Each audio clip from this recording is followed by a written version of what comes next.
ચલો મિત્રો, તો હવે આપણે આગળ જોઈ લઈએ.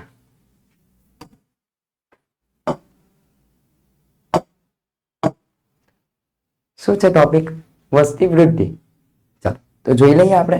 કોઈ પણ જાતિ માટે વસ્તીનું કદ એ સ્થિર માપદંડ નથી. નોર્મલી આપણે જોઈએ તો વસ્તી શું સ્થિર માપદંડ હશે? તો કે ના, એની અંદર ઉમેરો પણ થઈ શકે છે અને ઘટાડો પણ થઈ શકે છે. જેમ લોકોનો જન્મ થાય એમ ઉમેરો થાય અને કોઈનું મૃત્યુ થાય છે તો એ ઘટાડો પણ થઈ શકે છે. એટલે વસ્તી જે છે એ સ્થિર નથી, એમાં વધારો કે ઘટાડો થઈ શકે છે. તે સમય સાથે બદલાતું રહે છે જે આહારની ઉપલબ્ધિ કેના ઉપર આધાર રાખે છે? તો આહારની ઉપલબ્ધિ. જેમ કે આપણે એક એક્ઝામ્પલ જોઈ લીધું હતું કે જંગલમાં જો હરણો મરી જાય તો હરણની તો વસ્તીમાં ઘટાડો થશે, એની સાથે જો વાઘ તે હરણને ખાતા હશે તો આહારની ઉપલબ્ધિ એટલે કે હરણ નથી તો વાઘનો પણ ધીમે ધીમે ઘટાડો થશે. વાઘ ઘાસચારો તો ખાવા લાગવાનો નથી, એ હરણને જ ખાવાનો છે, પણ હરણ છે નહીં તો વાઘને ખોરાક ન મળતા તે પણ મળી શકે છે.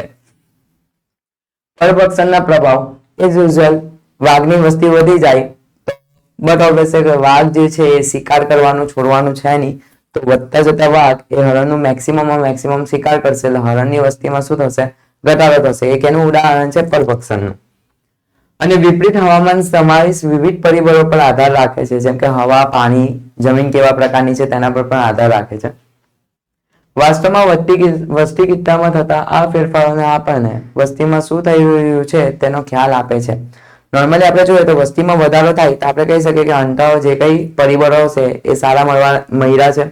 અથવા તો વસ્તીમાં ઘટાડો થાય છે એટલે કંઈક ને કંઈક આની અંદર કંઈક એબનોર્મલ વસ્તુ થઈ રહી છે જેના લીધે વસ્તીમાં ઘટાડો થાય છે. આમ વસ્તી વધારો કે વસ્તી ઘટાડો આપણે તે સોર્સિસ કેવા મળે છે એનો પણ એક ખ્યાલ આપી રહી છે.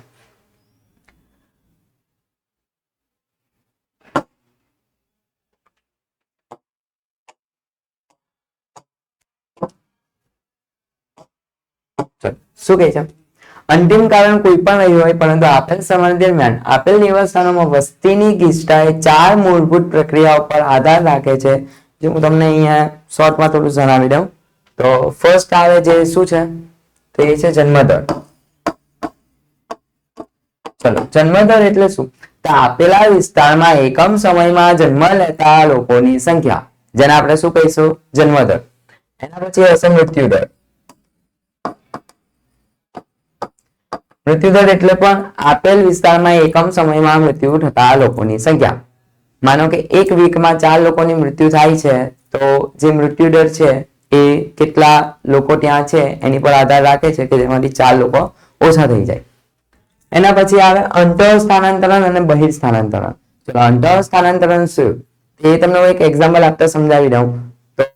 અંતર સ્થાનાંતરણ એટલે શું? તો બહારથી જે લોકો આપણે ત્યાં આવે છે, જેમ કે આપણે જોઈએ તો આપણે ત્યાં શિયાળામાં બહારથી કેટલાક પક્ષીઓ આવે છે.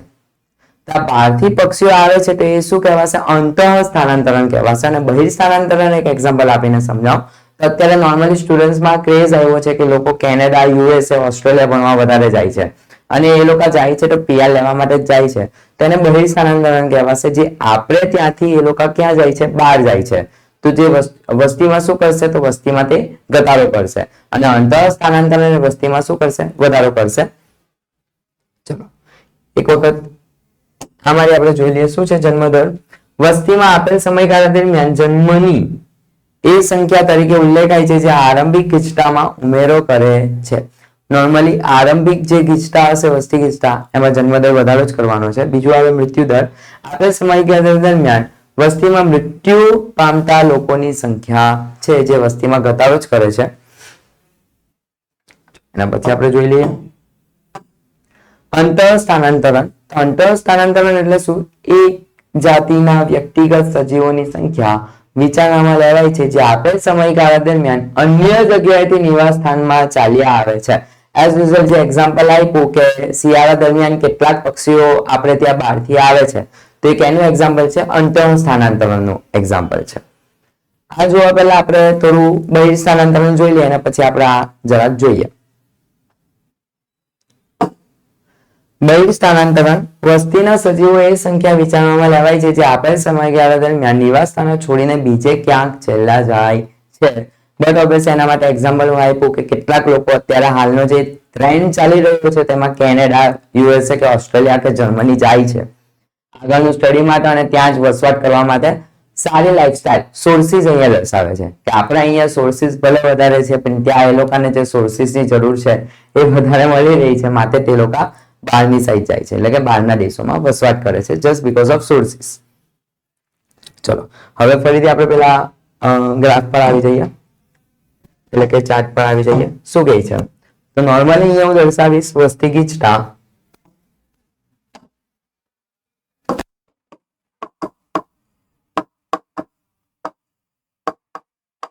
ચલો વસ્તી ગીચતા છે તેમાં ઉમેરો કોણ કરે છે તો જન્મદર.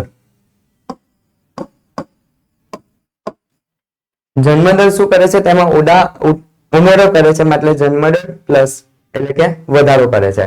બીજું શું ઉમેરો કરે છે અથવા તો બીજું શું વધારો કરે છે તો એ આવશે અંતઃ સ્થાનાંતરણ. તે પણ વસ્તી ગીચતામાં શું કરે છે તો વધારો કરે છે એટલે કે અંતઃ સ્થાનાંતરણ અને જન્મદર એ વસ્તી ગીચતામાં શું કરે છે વધારો કરે છે માટે તેને ઉમેરાયેલું છે એટલે કે પ્લસ કરેલું છે. હવે માઇનસ તરફ જોઈએ તો બહિર સ્થાનાંતરણ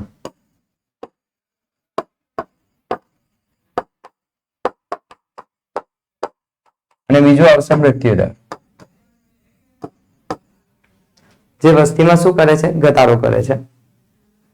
ચલો આગળ જોઈ લઈએ આપણે.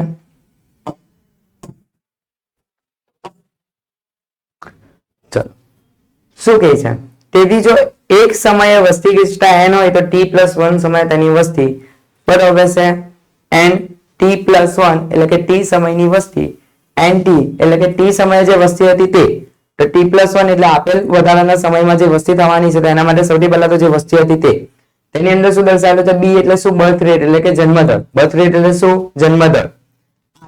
I એટલે શું ઇમિગ્રેશન એટલે કે અંતઃ સ્થાનાંતરણ. બરાબર છે આપણે જોઈ લીધું કે બર્થ રેટ અને અંતઃ સ્થાનાંતરણ છે જે વસ્તીમાં શું કરે છે વધારો કરે છે. શું કરે છે વધારો કરે છે. માઇનસ d એટલે શું ડેથ રેટ. ડેથ રેટ એટલે શું આપેલ વિસ્તારમાં એકમ સમયમાં મળતા લોકોની સંખ્યા એટલે કે મૃત્યુદર. અને e એટલે શું એમિગ્રેશન એટલે કે બહિર સ્થાનાંતરણ. તો બહિર સ્થાનાંતરણ અને ડેથ રેટ એટલે કે મૃત્યુદર એ વસ્તીમાં શું કરે છે ઘટાડો કરે છે. અને b + i એટલે કે બર્થ રેટ અને એમિગ્રેશન એ શું કરે છે ઇમિગ્રેશન એ શું કરે છે વસ્તીમાં વધારો કરે છે. તેના પરથી આ સૂત્ર છે જો b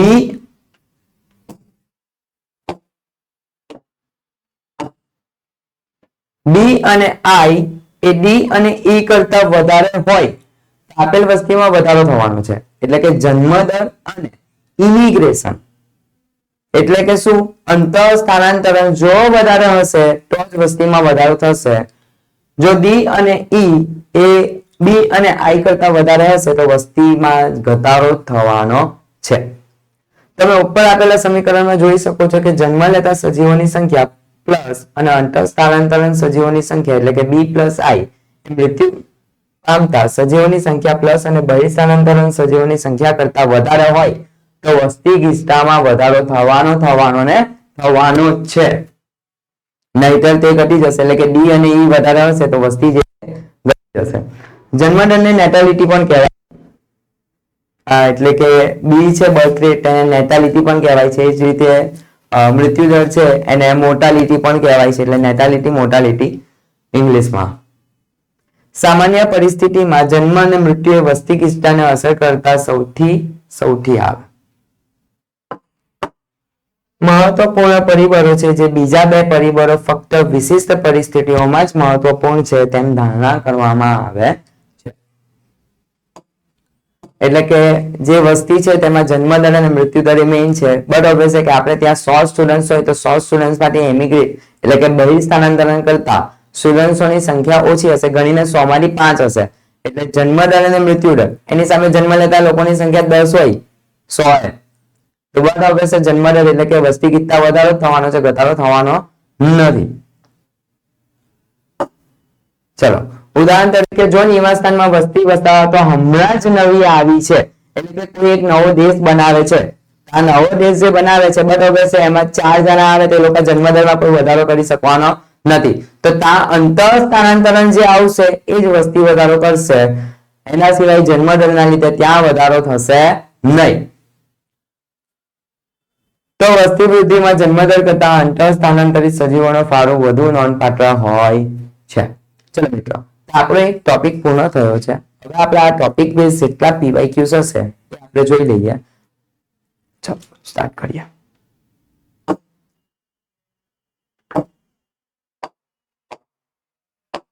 ચલો શું કહે છે પહેલા સવાલમાં? એક જીવવિજ્ઞાની ઉંદરોમાં જન્મની સંખ્યાએ વસ્તીનો અભ્યાસ કર્યો. તેમણે જોયું કે અંદાજિત 250. ચલો સ્ટાર્ટિંગમાં કેટલા હતા? 250. અંદાજિત મૃત્યુ 240 નું થયું. એટલે કે 240 એમાંથી તો માઇનસ જ થઈ જવાના છે. કેટલા બચ્યા? 10. 10 બચ્યા. શું કહે છે? અંદાજિત મૃત્યુ 240. 20 ઉંદર અંતર સ્થાનાંતરિત થયા. એટલે કે 20 ઉંદર તેમાં ઉમેરાયા. ચલો એટલે પ્લસ આવી જશે. એટલે કેટલા થયા? 30 ઉંદર રહી ગયા હવે. અને 30 ઉંદરે વસ્તીમાં બહિર સ્થાનાંતરિત કર્યું. ચલો બહિર સ્થાનાંતરિત એટલે પાછું શું થઈ ગયું? માઇનસ. તો માઇનસ 30. આન્સર શું બન્યો? 0. તો છે આમાં શૂન્ય? યસ છે. શું આવશે? બી. ચલો બીજો સવાલ જોઈ લઈએ. એક દેશની વસ્તીમાં વધારો થતો હોય ત્યારે, બરાબર, આપણે વસ્તીમાં વધારો જોયું તો જેનો આકાર જે હતો એ ત્રિકોણ આકાર મળતો હતો. તેમાં શું દર્શાવતો હતો? પૂર્વ પ્રજનન વયના જૂથના લોકો એ પ્રજનન વયના જૂથના લોકો કરતા વધારે હોવા જોઈએ. તો વસ્તીમાં શું થશે? વધારો. જોઈ લે, પૂર્વ પ્રજનન વય જૂથવાળી વ્યક્તિઓ પ્રજનન વય જૂથવાળી વ્યક્તિઓ કરતા વધારે હશે. વેરી ગુડ, આ જ આન્સર હશે આપણી પાસે.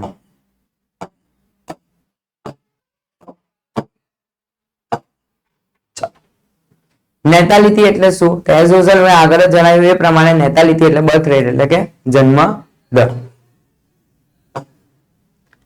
લેબોરેટરીમાં 80 ડ્રોસોફિલાની વસ્તીમાં એક અઠવાડિયામાં 8 ડ્રોસોફિલા મૃત્યુ પામે છે. આ વસ્તીના સમયગાળામાં દરમિયાન મૃત્યુ દર કેટલો હશે? તો 8/80. કેટલા આવશે? 8/80 એટલે 8/80 1/10 એટલે 0.1. Done students?